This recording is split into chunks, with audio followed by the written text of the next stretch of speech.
31 bölüm. Musa Исраил уулдарына мына бул сөздөрдү айтты. Азыр мен 120 жашка чыктым. Мындан ары силерди баштап жүрө албайм. Теңир өзү да мага, сен бул Иордандан өтпөйсүң деген. Кудай Теңириң сенин алдыңда өзү барат.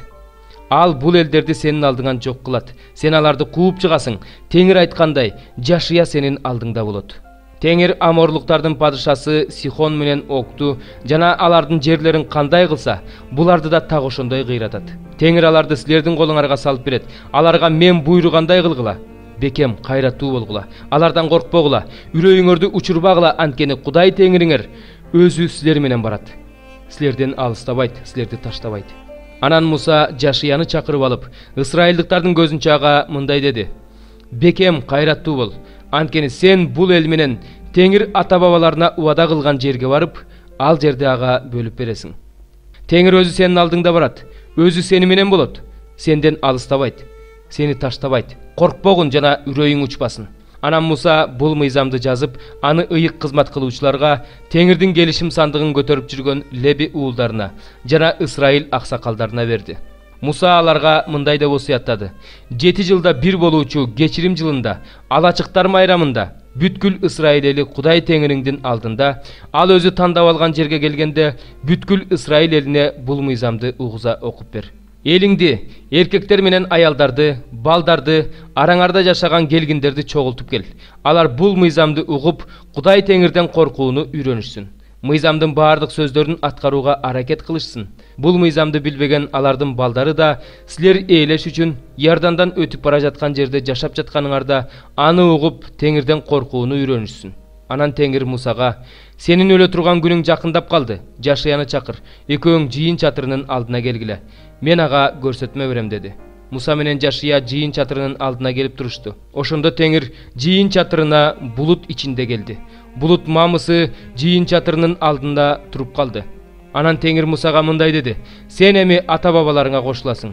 Бул эл барган жеринде бузулуп, башка кудайларды ээрчип, өзү менен түзгөн келишимимди бузуп, мени таштап кетет. Ошол күнү мен бул элге каарданып, аны таштап салам. Андан өз жүзүмдү жашырам. Ошондо ал кырылат, көп кырсыкка учурап, кайгыга батат. Ошол күнү арабызда Кудай Теңирибиз жок болгондуктан ушундай кырсыкка учурап жатабыз деп айтат. Алар башка кудайларга кайрылып, кылган мыйзамсыздыктары үчүн ошол күнү мен алардан өз жүзүмдү жашырам. Ошондуктан бул ырды жазып алып, Исраил уулдарына үйрөткүлө. Исраил уулдарынын алдында мага күбө болуп туруш үчүн бул ырды Исраил уулдарына жаттаткыла. Анткени мен аларды сүт менен бал аккан жерге, алардын ата-бабаларына убада кылган жерге алып барам. Алар ичип жеп, тоюп, семиргенден кийин башка кудайларга кайрылып, аларга табынып калышат. Менден баш тартып, менин келишимимди бузушат. Алар көп кырсыктарга учурап, кайгыга батышканда, бул ыр аларга каршы күбө болсун, себеби бул ыр алардын укум-тукумунун оозунан түшпөйт. Азыр эмнени ойлоп жатышканын мен аларды убада кылган жерге алып бара электе эле билип турам. Муса аларды ошол күнү жазып алып, Исраил уулдарына үйрөттү. Анан Теңир Нундун уулу Жашыяга мындай деди: Бекем кайраттуу бол, анткени сен Исраил уулдарын мен аларга убада кылган жерге алып барасың. Мен сени менен болом. Муса бул мыйзамдын баарын китепке жазып бүткөндө, Теңирдин келишим сандыгын көтөрүп жүргөн лебилерге мындай буйрук берди: Бул мыйзам китебин алып, Кудай Теңириңердин келишим сандыгынын оң жагына салып койгула. Ал ошол жерде сага каршы күбө болот. Анткени мен сенин өжөр жана тоң моюн экениңди билем. Азыр мен силер менен бирге жашап жатканда да силер Теңирдин алдында өжөрсүңөр. Мен өлгөндөн кийин силер ого өтөр күчөйсүңөр.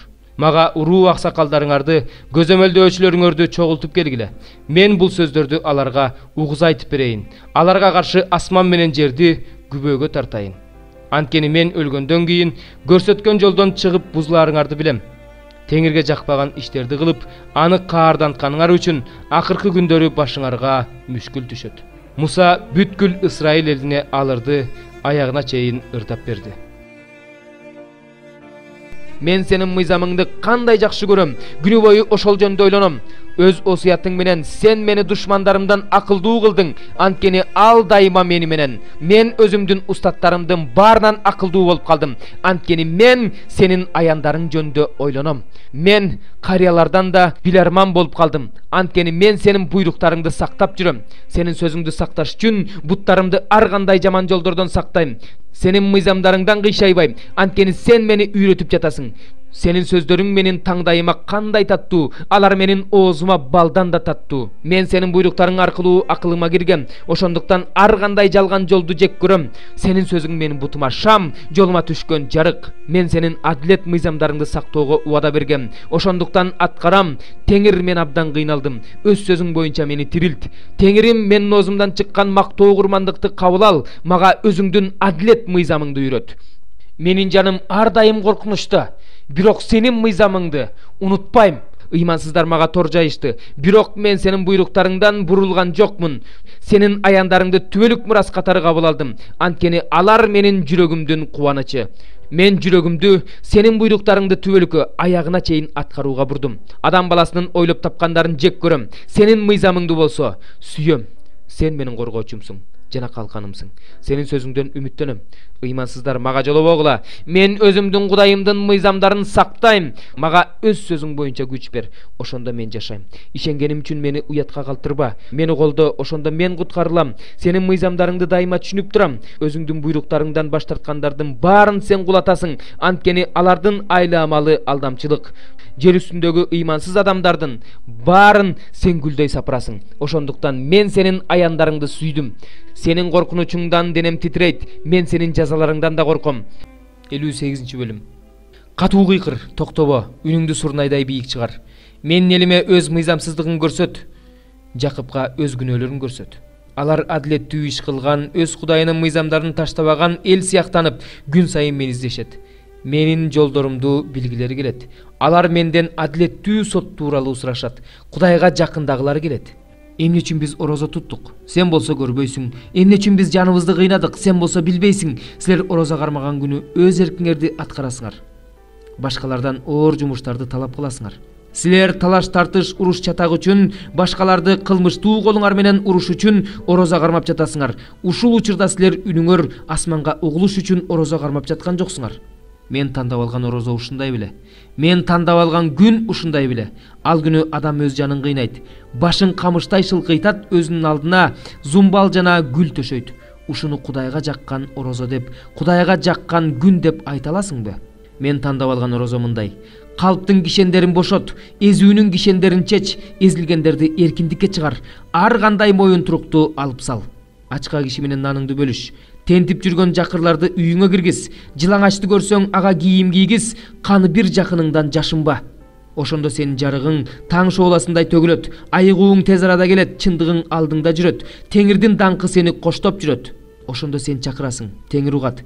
Ыйлайсың, ал мен мына дейт. Сен өз чөйрөңдөн эзүүнү жоготконуңда, сөөмөйүңдү көтөргөнүңдү, жаман сүйлөгөнүңдү койгонуңда, ачкага наныңды бергениңде, кыйналгандардын жанын тойгузганыңда, сенин жарыгың караңгыда жаркырайт, караңгылыгың чак түштөй болот. Ошондо Теңир ар дайым сенин жол башчың болот. Кургакчылыкта жаныңды тойгузат, сөөктөрүңдү чыңдайт. Ошондо сен сугарылган бактай, суусу эч качан соолубаган булактай болосуң. Кылымдар бою ээн жаткан чөлдөргө сенин тукумдарың отурукташат. Сен көп муундардын негизин калыбына келтиресиң. Сени ураандыларды калыбына келтирүүчү, жашоо үчүн жолдорду жаңыртуучу деп аташат. Эгерде сен ишембиде менин ыйык күнүмдө өзүңдүн иштериңди аткаруудан бутуңду токтото турган болсоң, ишембини кубанычтуу күн деп, Теңирдин ыйык күнү деп атай турган болсоң, ыйык тута турган болсоң, күндөлүк иштериңди кылбай, ал күндү урматтай турган болсоң, өз каалоолоруңду аткарбай турган болсоң, курлай сөздөрдү сүйлөбөй турган болсоң, анда сен Теңирден кубаныч аласың. Мен сени жердин бийик жерине чыгарам, сага атаң Жакыптын мурасынан жедирем. Бул сөздү Теңирдин өз оозу айтып жатат. 6 бөлүм. Адилеттүү иштериңерди адамдарга көрүнүш үчүн кылуудан сак болгула. Болбосо асмандагы атаңардан сыйлык албайсыңар. Ошондуктан кайыр берип жатканыңда элге жарыялаш үчүн сурнай тартпа. Эки жүздүү адамдар элден атак алыш үчүн синагогаларда, көчөлөрдө ушундай кылышат. Силерге чындыкты айтып коеюн, алар өз сыйлыгын алышты. Ал эми сен кайыр берип жатканыңда Оң колуң сол колуңдун эмне кылып жатканын билбесин. Кайырды жашыруун бер. Жашыруун кылынганын көргөн атаң сага тиешелүүнү ачык эле берет. Эки жүздүүлөргө окшоп сыйынбагын.